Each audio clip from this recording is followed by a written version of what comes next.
चला तर संध्याकाळी आपल्या मिनी ब्लॉगला सुरुवात करते. तर संध्याकाळ झालेली होती.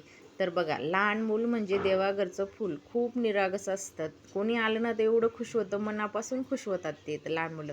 तर बघा, मुक्ता पण आज तशीच खुश झालेली होती. नंतर आमचा स्वयंपाक वगैरे झाला, गप्पा गोष्टी चालू होत्या. सुषमा चिरत होते कांदे, कैरी ते. बघा, तिने कैरी खाल्ली, तिला खूप आंबट लागलं आणि तिने मला पण दिली. मला पण एवढी आंबट लागली ना, खूप आंबट लागली.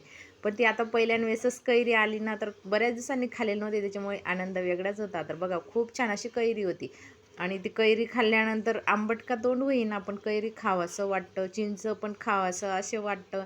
चिंच आणि कैरी पाहिली की तोंडाला खूप पाणी येतं. तसं आज आम्ही पण दोघींनी लगेच कैरी चिरली आणि पटकन तोंडात घातली.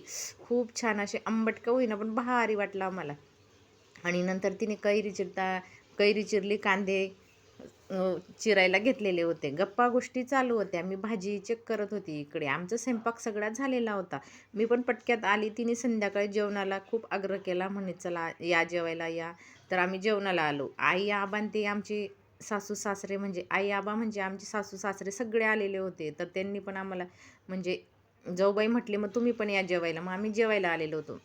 संध्याकाळचा स्वयंपाक झाला. संध्याकाळी साधा आणि सिंपल स्वयंपाक होता आपला.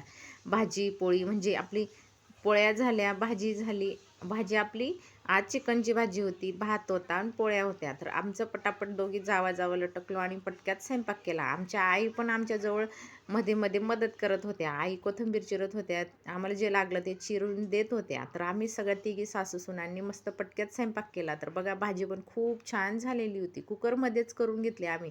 कुकर भरलेलाच होता तर कुकरमध्ये केले.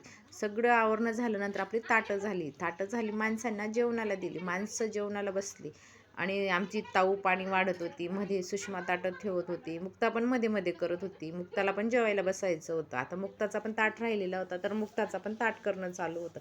तर बघा, मुक्ताचा पण ताट झाला. मुक्ता म्हणे माझा जो स्पेशल ताट आहे ना, माझ्या ताटामध्ये दे. बघा, हा मुक्ताचा ताट. मुक्ता जेवायला बसली आणि सगळेजण जेवायला बसलेले होतो. कोणी काही सगळ्या जास्त जणांमध्ये खूप छान अशी मदत होते आणि भारी लवकर स्वयंपाक होतो आणि गप्पा गोष्टीमध्ये कुठं दिवस जातो, म्हणजे कुठं टाईम जातो कळतच नाही. तर ताऊ पण मध्ये पाणी पाणी वाढत होती, किंवा आपलं आंटीला जे लागत होतं तिच्या आंटीला ती चांगली मदत करत होती. तर बघा, सगळेजण जेवायला बसलेले होते.